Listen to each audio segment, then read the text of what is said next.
until we learn how to normalize and regulate our systems with building wealth, our wealth creation actions can cause us to activate self-sabotaging habits.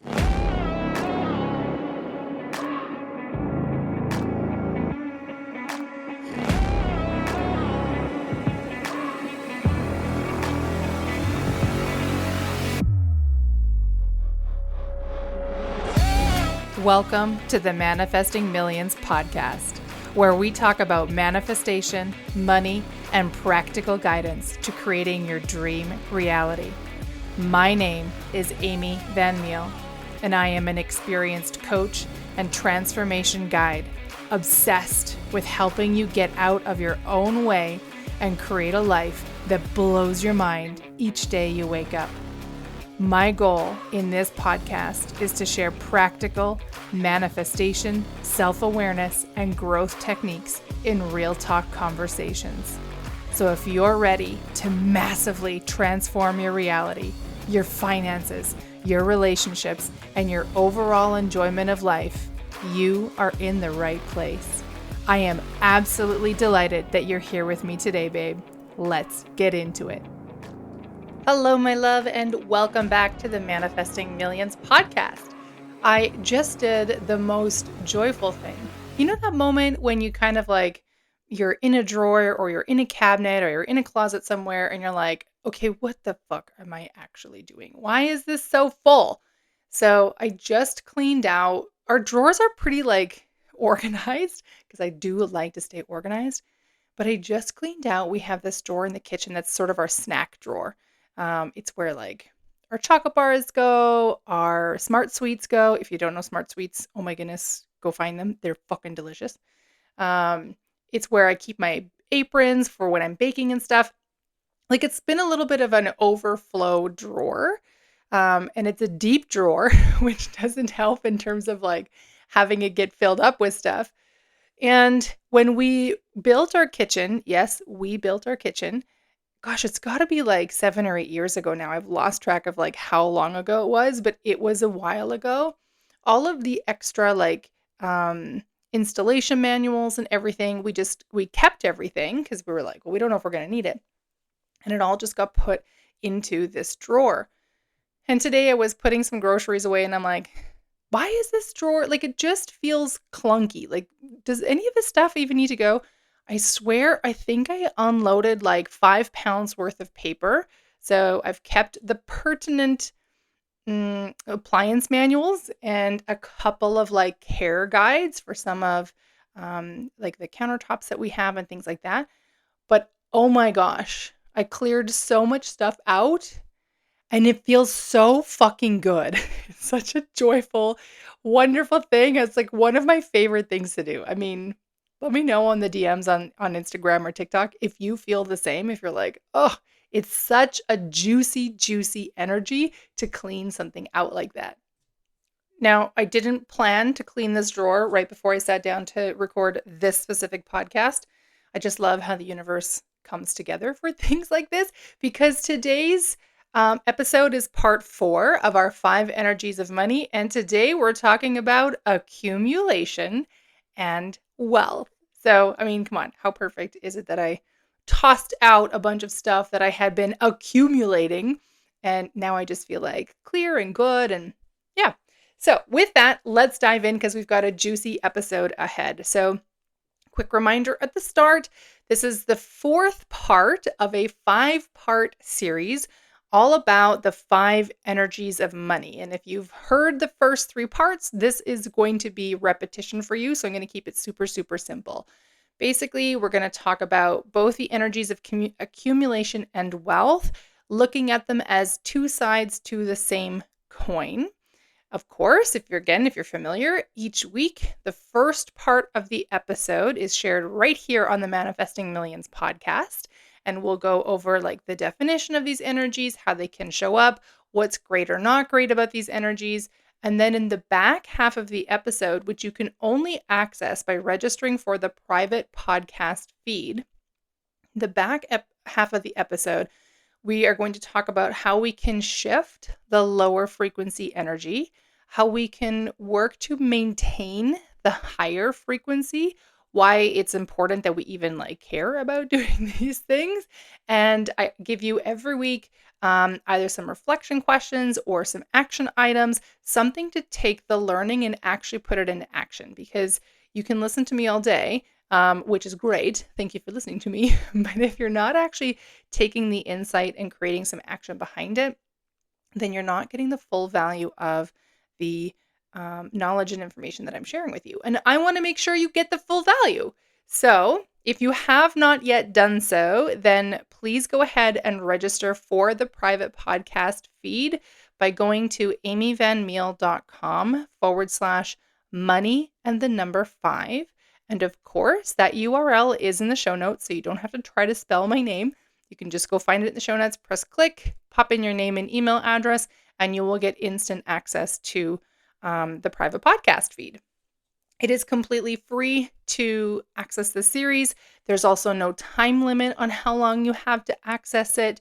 If you're listening to this podcast months after this particular episode has been released, then also you will still get the fullness of the episodes. It's not tied to a specific date that you can register for it.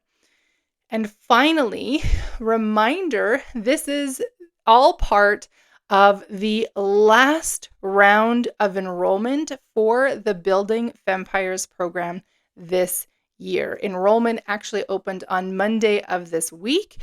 We will be holding the cart open for a little bit of time. I'm going to be telling you all about it on the socials. So if you're not following me on the socials yet, be sure to do so. Both my handles on TikTok and Instagram are at Amy Van Meel. And of course, those URLs are in the show notes. But I really want to encourage you to seriously think about, and hopefully say yes to joining the Building Vampires program this time around.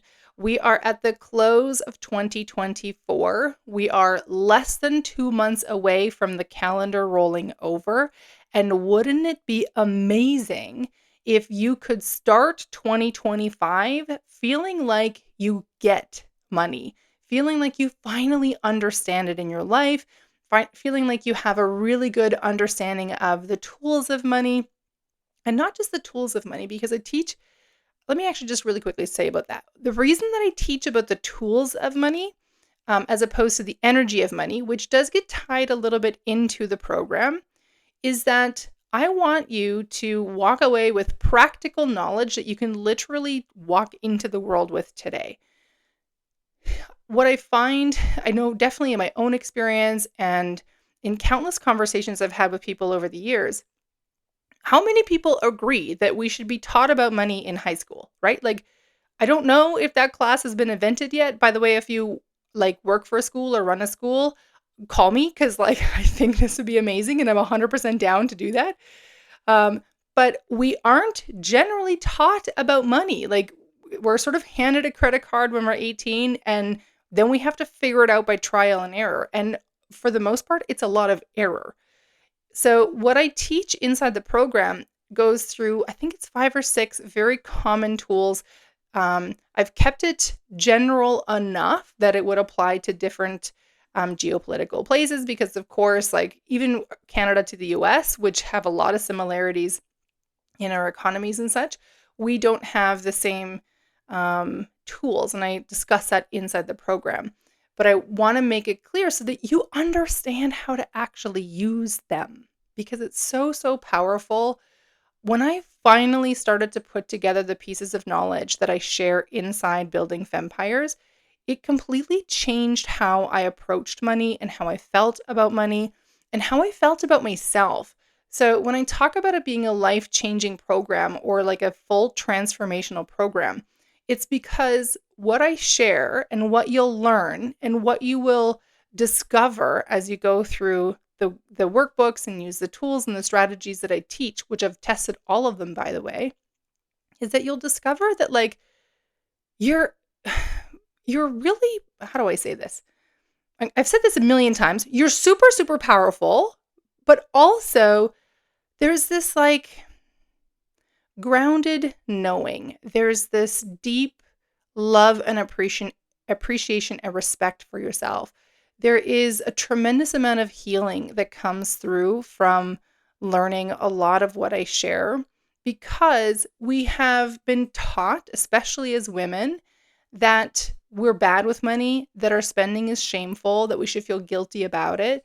And even if you're like, Amy, that's not me, that's amazing. I love that you don't have that experience, but I'm also willing to bet that there is some area of your life where something about that twinges on you, right?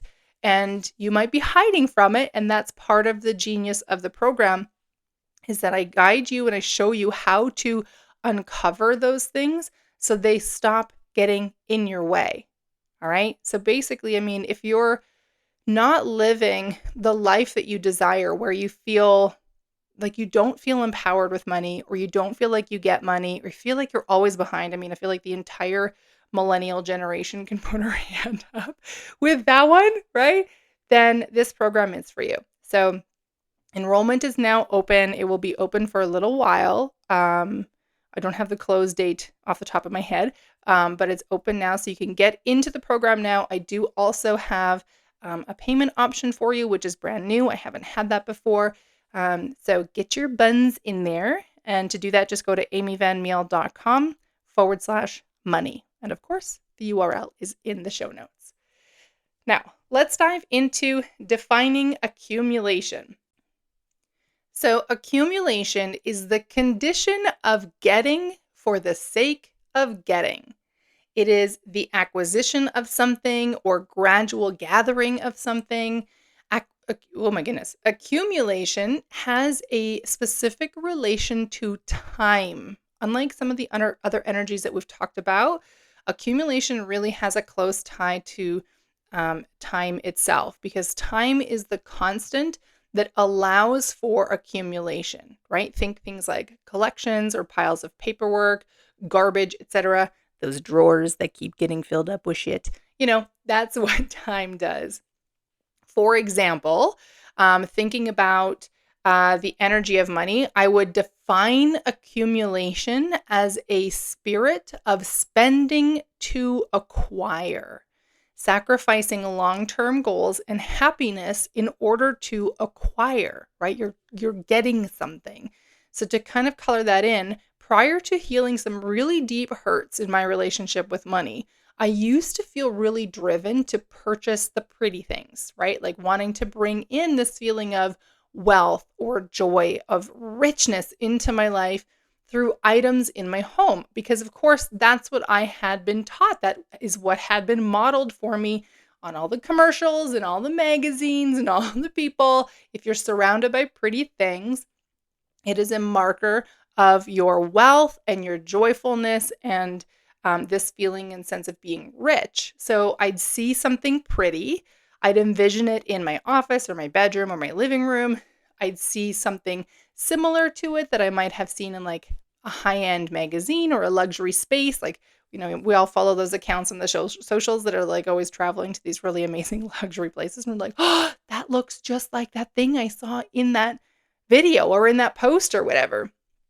And so then I would want to bring that emotion home. I'd want to tie that connection into these dream spaces that I had seen. And so I would do that by way of purchasing this item. But the problem is it's a broken system. It doesn't work. And I will go into that in a moment. But for now, I just want you to understand the definition of accumulation. Let's define wealth. So, of course, I always have a few different versions for you. One of the common current definitions of wealth, I would say actually most of the common current definitions on wealth center on money in particular. For example, wealth is an abundance of valuable possessions or money, or the state of being rich. One definition that I love is looking at it as plentiful supplies of a particular resource. This one is generally more tied to like natural resources that a country may have, right? Like Canada has a wealth of, mountains, a wealth of oil, a wealth of all kinds of things. One delineation that I found that I super, super loved, and I think it really helps us clarify that wealth and money are slightly different, right? Is talking about like what is the difference between wealth and money? Money is a form of wealth. I want you to hear that again. Money is a form of wealth. Wealth can be monetary or non-monetary. So money is a form of monetary wealth, but there's also wealth like education, values, skills that are non-monetary wealth, and they don't come under the category of money. Something that's really interesting about this particular energy is that accumulation is part of wealth, right? If you think about wealth is the collecting of money, of assets, of knowledge, etc., and that becomes a wealth of something. So again, time is very, very integral into the two energies that we're talking about today. And accumulation is actually part of what creates wealth. So if you think about it this way, like if you have one cookie, right, you wouldn't say, I am wealthy in cookies, because you have one cookie. But if you had millions of cookies, first of all, tell me more. How do you have millions of cookies in your life? But you would probably say, I am wealthy in cookies, right? And I just use cookies as opposed to dollars because I want you to kind of envision what that looks like in a different way. Wealth is a state of being, and it's also a mindset. For example, that is a wealthy person, or they have a wealthy mindset. And Patrice Washington shared a definition that I absolutely love that says wealth is the condition of well-being and happiness. We're going to touch on all of these as we discuss how wealth can show up in our lives.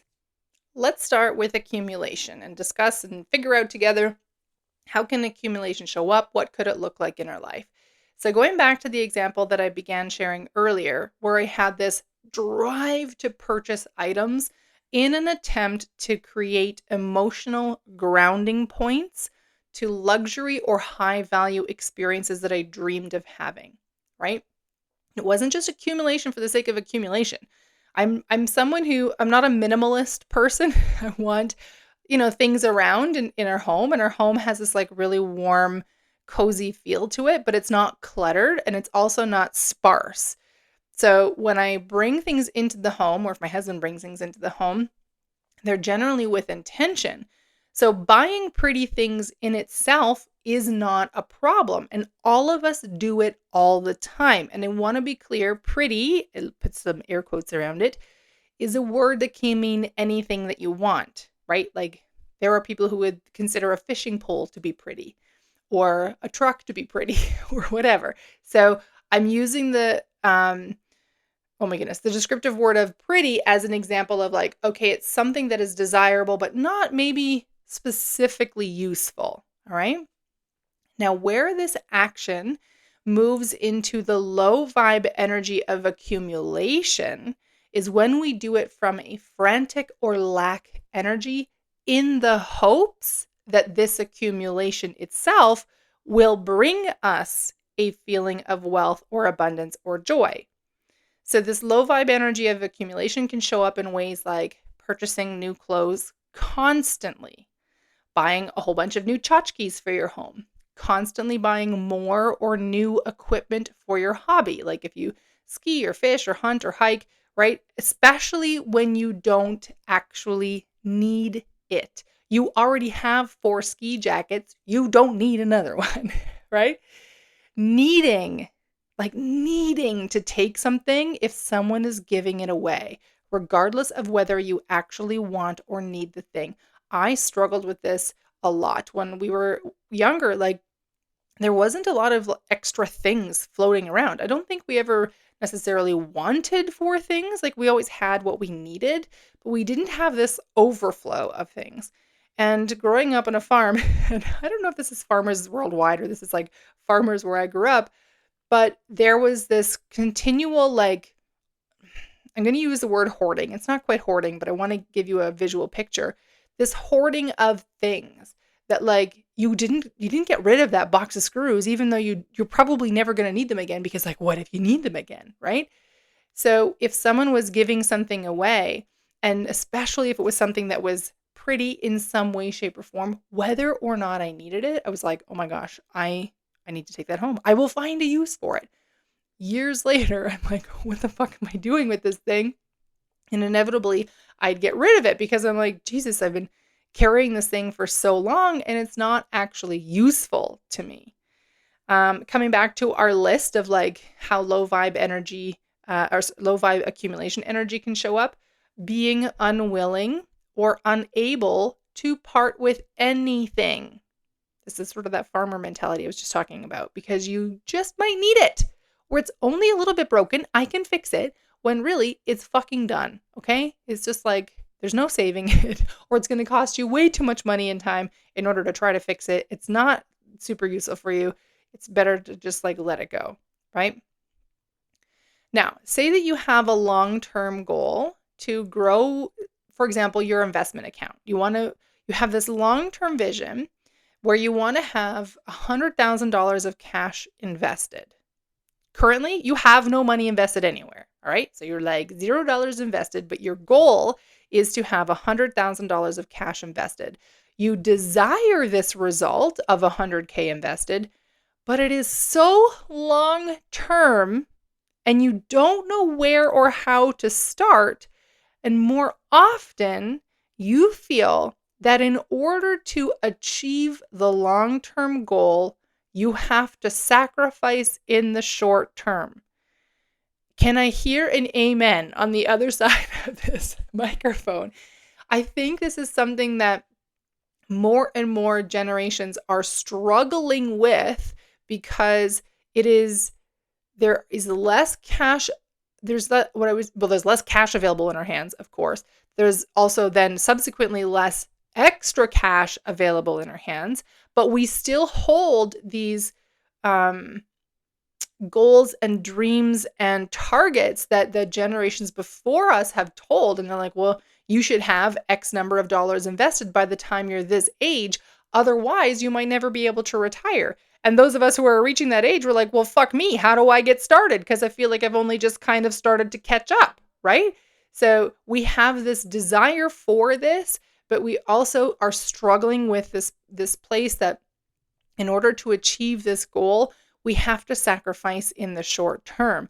Now, what actually happens, and like I know 1,000 million % that I am not alone in this, you desire to accumulate investment wealth, but your action is to circulate present day wealth into accumulating other things.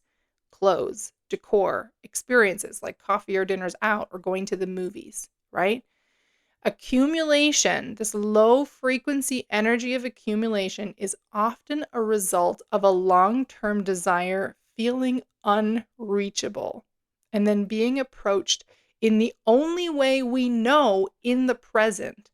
I want to be clear that when you are engaging in the energy of accumulation and you're attempting to feel these emotions of wealth, of joy, of luxury or whatever, that is not wrong. That is, of course, very natural and very normal, and it makes 100% sense.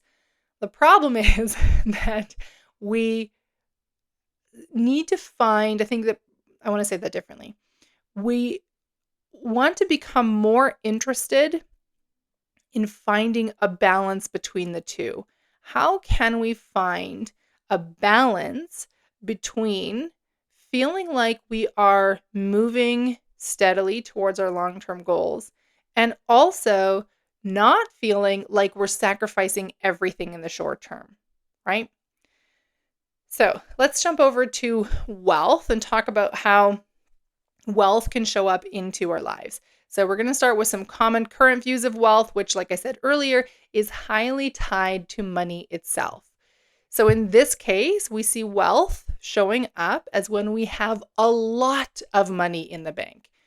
What I find so interesting, and I really was reflecting on this as I was preparing my notes for this episode, is that I suspect most people don't actually have a specific amount in mind, but would generalize it as like millions, i.e. when you have millions, then you are wealthy. And the fact that we have difficulty describing or identifying the amount of money required in order to consider ourselves as wealthy makes achieving wealth very challenging. This is a little bit of that space of you're constantly chasing the thing, right? We may see ourselves as wealthy once we have a big house or a very high-end vehicle, or we have collected original art or sculptures. But the problem is, without a clear definition of how wealth feels and what that looks like for us, we may find ourselves constantly chasing this state of wealth that we never actually arrive at because we haven't actually clarified what it is. Now, one of the things that I really love about the energy of accumulation and wealth is that we tend to see one as representing the other, as in accumulating things makes us wealthy, right? Or being wealthy is a state of having many things. And I'm going to just use things. It could be dollars, it could be whatever. What we often find, though, is that it misses the mark, because what we begin to realize as we accumulate things is that these items don't translate into a feeling of being wealthy. And dollars is 100% accounted in that as well. You might have $200 million in your bank account, which, I mean, come on, that sounds pretty fucking amazing. And you may still not feel wealthy, right? So it's harder to argue. Like if someone was like, okay, Amy, you got 200 million in the bank account. You can't tell me that you don't feel wealthy now.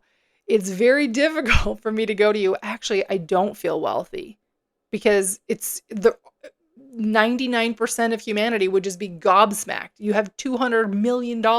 How can you not feel wealthy? And that's what I want to just clarify about that like one seems to represent the other, but it doesn't necessarily mean that accumulation actually is the feeling of being wealthy. Now let's talk about non-monetary ways that wealth can show up or look like in our life. First, this one's big, knowledge. This is one that you are literally engaged in right now. You are building your wealth of knowledge. However, my guess is that if you were asked right now what you were doing by a multimillionaire, you might just wave your hand and say, oh, I'm just listening to a podcast. You know, you might be smiling a little, feeling a little sheepish or a little guilty. Like you should somehow be doing something different or more, quote, high value with your time. Because of course, that's what we see on TV and that's what we see modeled so often, that apparently like increasing your knowledge is not increasing your wealth. However, I would also like to just remind you that you are very likely familiar with the phrase, they have a wealth of knowledge. The building of knowledge is a kind of wealth that can never be taken away from you. So it's actually a really amazing element of wealth that we can literally create through our actions. And it's fucking effortless. Like you're literally listening to a podcast episode right now. I mean, how hard is it to just listen to me talk to you and share information and have your brain sort of percolate through that, right? Like you're not working hard in order to hear what I'm saying to you. What I loved about this, and this is something that like really helped me, sometime after university, like I was, oh my God, I was so far deep in like repaying my student loans and I was still building my career and I was making very little money. I was really feeling so fucking broke and struggling and worrying if I could cover everything. And I was starting to really stress about whether or not I could actually honor and repay my student loans. And someone said to me, Amy, even if you can't repay the loans for some reason, they can't ever take away what you learned. And I don't want you to hear that as like, oh, encouragement of like, I don't have to pay my student loans. That's not what I'm saying. But when we build our wealth of knowledge, we always have that. Health is something that is often separated from wealth, as in like to health, wealth, and happiness, right? Like one of those, oh gosh, what's the English word? Like a toast. I just had the Dutch word pop into my head. But health is an energy of wealth. Your body is in a general state of good health. you can move, you can walk, you can exist through the day, you're breathing in and out, your blood is circulating, you can go to work, you can cook dinner, you can blow your nose. These are all a wealth of good physical health. And to bring this all back to Patrice Washington's definition of wealth as the condition of well-being and happiness, this condition doesn't require an abundance of money necessarily in order to exist. I do want to say that in order to feel happy and have a state of well-being, we do require some money, right? You know yourself that you don't feel happy when you feel broke. But you could also be worth millions, have millions of dollars in cash available at a moment's notice in the bank, and not experience the condition of well-being or happiness. So to best understand how this condition could look like in our lives so that we can find and create more of these moments of this wealth, think about the moments when you feel truly at peace, when you feel fully immersed in the moment, when you feel fully loved, when your heart is just happy. So for example, one of the reasons that I love ski season so much is that I love the mountains so deeply. I swear there's a soul match between my soul and the mountains. And being on the mountain is amazing. Being on the snow is amazing. Moving my body is amazing. But when I actually offload the chairlift at the top of the ski hill, all right, so I'm at the top, I get off the chairlift and I turn and catch the sweeping view of the valley. I'm basically at the top of the mountain, right? And all I can see all in front of me is this giant, wide open view of the valley. I experience a deep and visceral sense of well-being. It is one of my favorite things to just stop, take a moment, and it does not matter how many times I have seen that view. When we go skiing, we generally ski at Nakiska, which if you're not from Calgary, you may not be familiar because it's a smaller hill, I guess. It's not as world famous as Lake Louise or Fernie or Revelstoke or any of those places. But it's one of my favorite places to go, and we probably put in around 20 or more days a year in the Nakiska ski hill. So I'm there a lot. So I've gotten off that chairlift many, many, many times, right? If we're skiing for an entire day, we might offload that chairlift 15 times. So I see it a lot, and it does not matter how often I see it. Every single time even if I just kind of glance at it, if I don't stop and I don't breathe it in and don't take it in, I still have this deep, deep sense of well-being. And I want to unpack that a little bit because here's how this looks like wealth to me.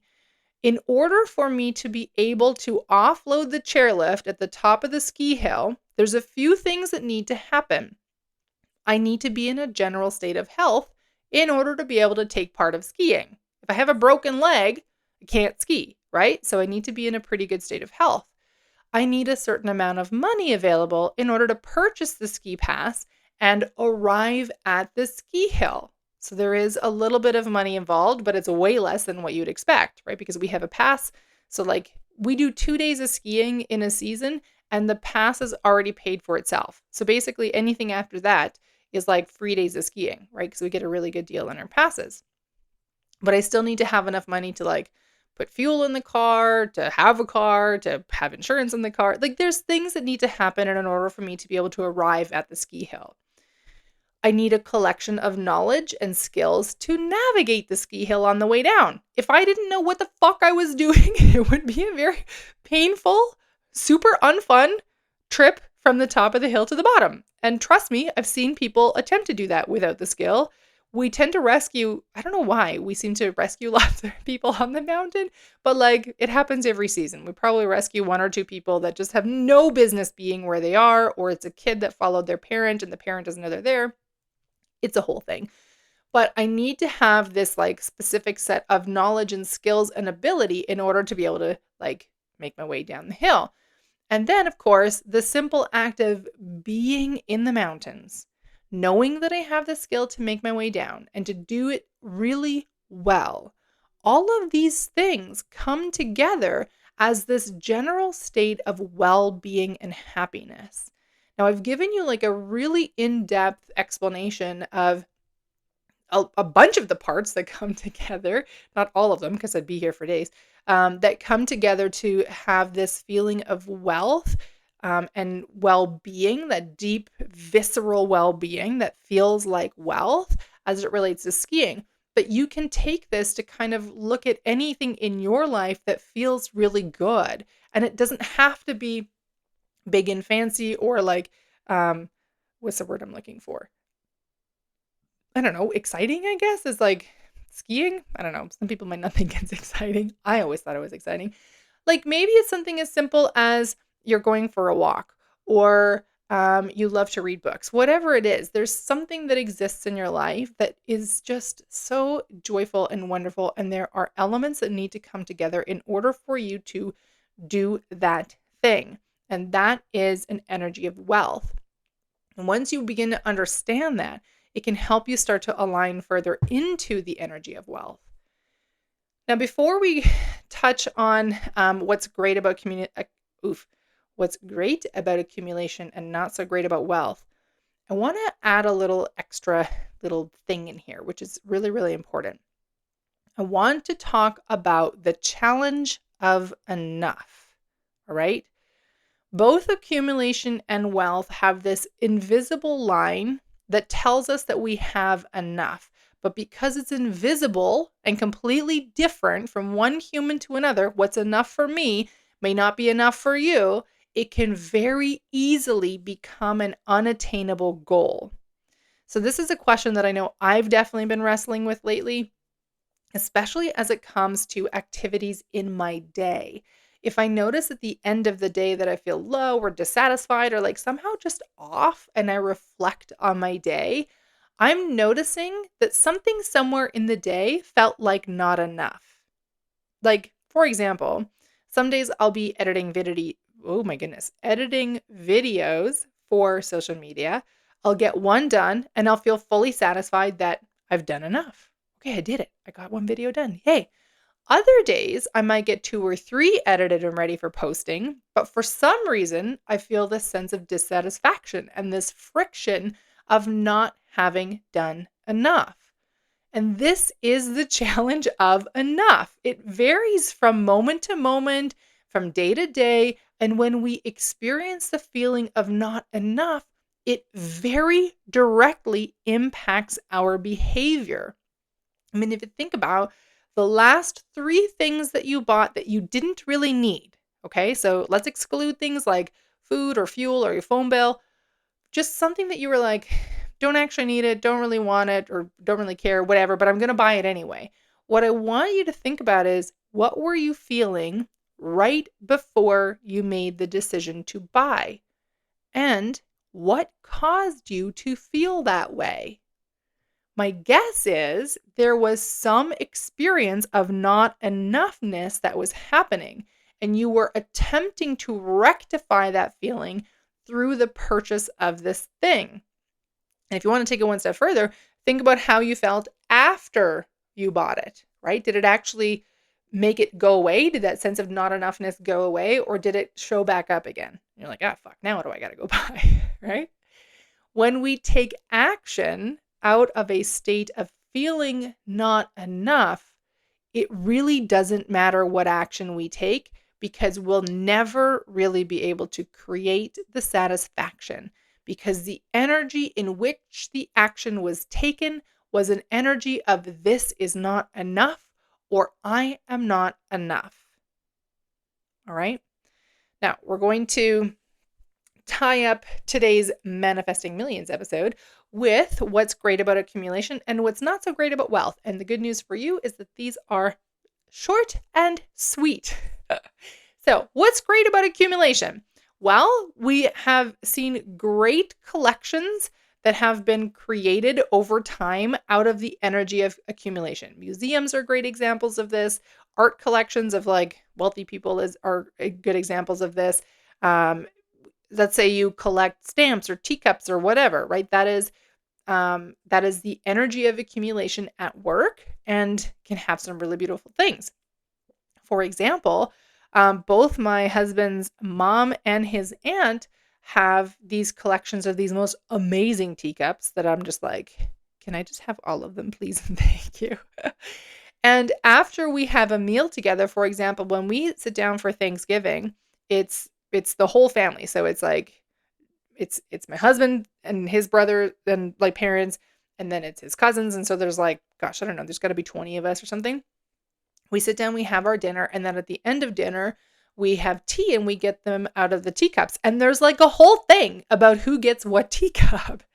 Those teacups are part of accumulation, right? If Dave's aunt hadn't collected all those teacups over all those years, then we wouldn't have that collection in order for us to argue over. We don't really argue. It's just like, I want that one. So it's really good to be close to whoever's organizing the teacups. And then that way you're more likely to get the one you want. All right. Accumulation is also really great for teaching us some powerful lessons. It's one of my favorite ways. It's probably actually one of, I suppose, the biggest modalities. I'm going to call it a modality. I think it's probably one of the biggest modalities that I have leveraged over the years to really understand what I think about money, what I believe to be true about money, what energy I'm feeling when it comes in relation to money. And all of these things are things that I teach inside the Building Fempires program. I don't go specifically into accumulation, but the lessons and the learning that I have worked through and the tools and the strategies that I've found have been really helpful to help me actually shift my money mindset, my energy with money, my feelings about money. I know those sound like the same thing, but they're slightly different. Accumulation has been really helpful for that. We can use accumulation for like all kinds of things, but I find especially related to money and how we use it, it's a really great teacher. And then, of course, we can leverage habits of accumulation to shift our actions in order to align into our long-term goals and desires. Your long-term goal, let's go back to that $100,000 cash invested goal. That is I'm going to say a long time horizon of steady, consistent actions, right? Of accumulation. So that's one of the really great things about accumulation. Let's talk about what's not so great about wealth. The first and probably biggest one that I want to clarify for you here is that until we learn how to normalize and regulate our systems with building wealth, our wealth creation actions can cause us to activate self-sabotaging habits.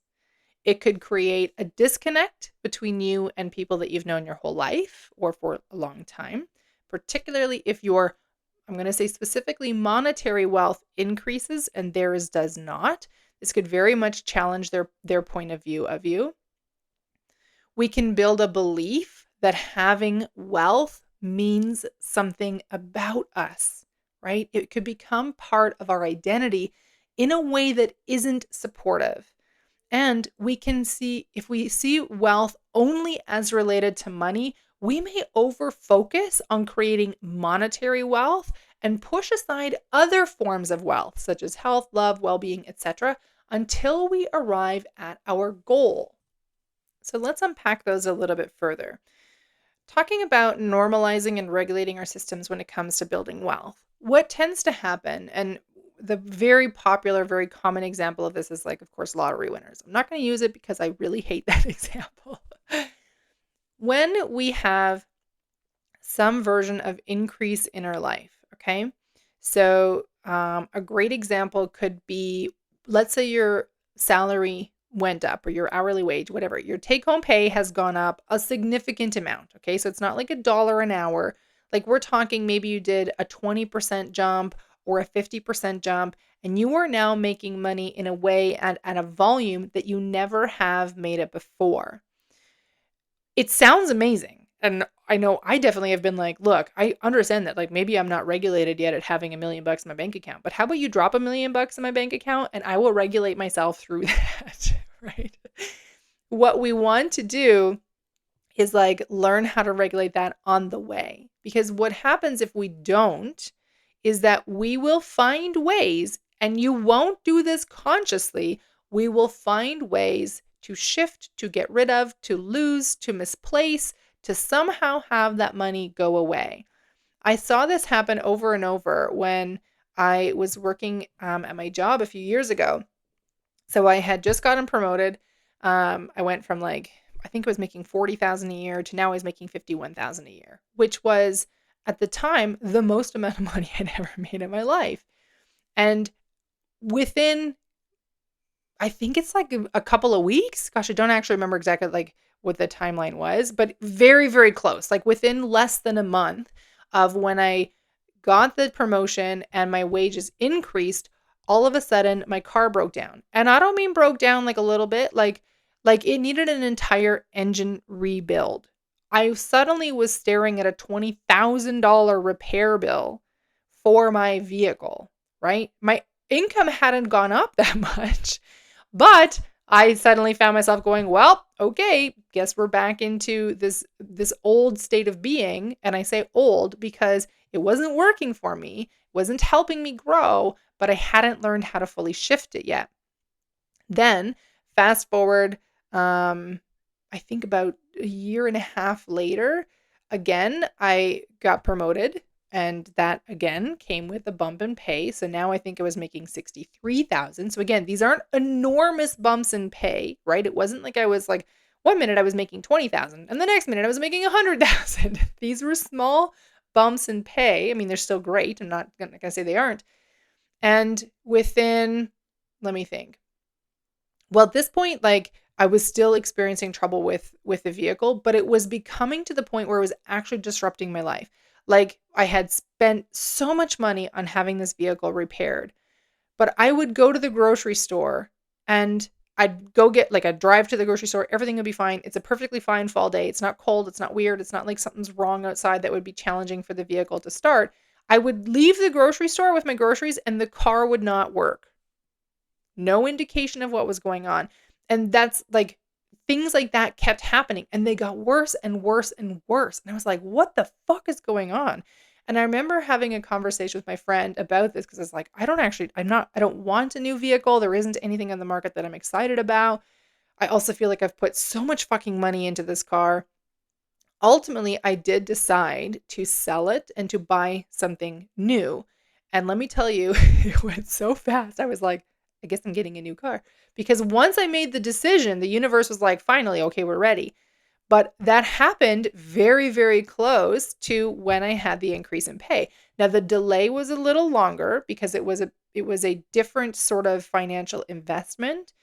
Still comfortable, still could carry it. And of course, buying a new vehicle versus having this other vehicle meant that I likely wasn't going to be experiencing these tremendous amounts of repair costs. But it was a big shift.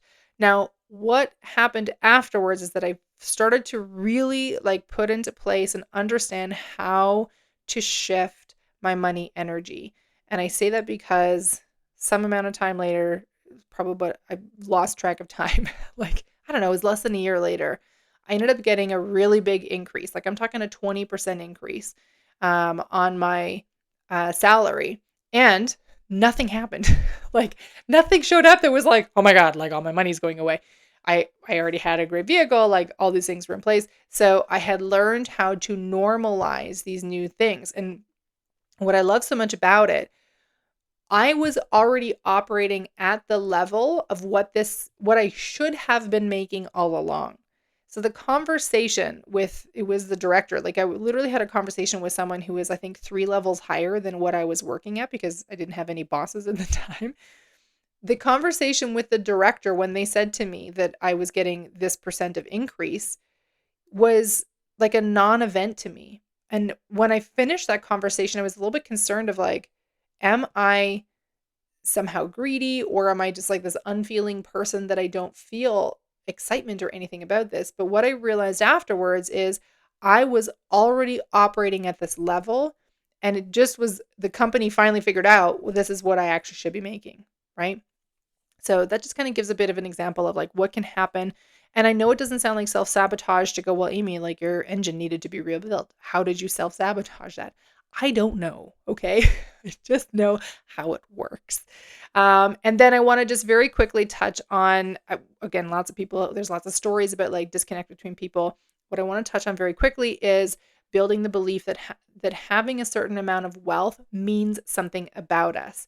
So, of course, in order to create a state of wealth in all its forms in our life, it does require us to have a specific identity of a person that is this thing. If you don't identify as a person who is healthy, who is happy, who is joyful, who is calm, then you are not going to experience that. That is not a form of wealth that you will have in your life because you don't identify as that thing. I identify as a strong, healthy person. So even if I get a cold, I'm like, well, whatever, it happens. My body is really strong. It's really healthy. I know how to take care of it. So this is going to be fine and it will move on, right? But when we look at wealth, and I want to specifically tie this to monetary wealth, is that if we start to believe that having wealth, especially at a specific volume, actually means something specific about us, it could become a part of our identity in a way that isn't supportive. And that could look like things where perhaps you are sacrificing other forms of wealth, like I said, like health or love or well-being, in order to maintain that identity of wealth, right? So we overfocus on just creating monetary wealth, and perhaps we're so focused on that we forget to go to the gym, or we just stop going to the gym, or we're so focused on that we're like, okay, I'm taking care of my family, so I'm at work for 40 or 50 hours a week because I just love my family so much, right? So these are a few things that are not so great about wealth. Now, if you want to understand how to shift the energy of accumulation and how to maintain the energy of wealth in all different forms, that, of course, is going to be on the private podcast feed. So if you have found yourself here, first of all, thank you so much for listening. I really love having you with me. And secondly, if you want to hear the rest, then you need to register for the private podcast feed. And you can do that by going to amyvanmeel.com/money5. And that will get you there. Until next week, I'm so excited. Next week is the 5th and final part of this 5 Energies of Money series. I really hope and trust that you'll have an amazing week ahead, or that you're currently existing in a really amazing week. And I'm going to do one last reminder that the cart is open. The doors are open for the very last enrollment phase of the Building Vampires program this year. So I really would love to see you inside. I really would love to see you learning about money and shifting your energy with money and creating this amazing reality of a full, wonderful, wealthy, happy, joyful, confident life.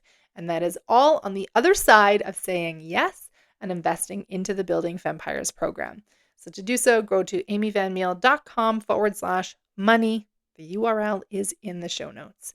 Until next week, my love, have a great week. Bye for now. Thank you so much for tuning in to today's episode. If you loved what you heard today, be sure to share it with me by leaving a review on your favorite podcast platform and help me reach more like-minded people who are ready to expand their life.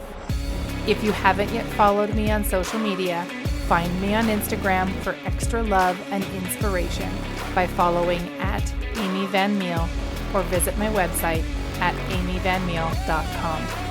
I love you so much, babe, and I am damn proud of you. I am already excited to connect in the next episode. And in the meantime, believe in yourself with the confidence of a 5-year-old.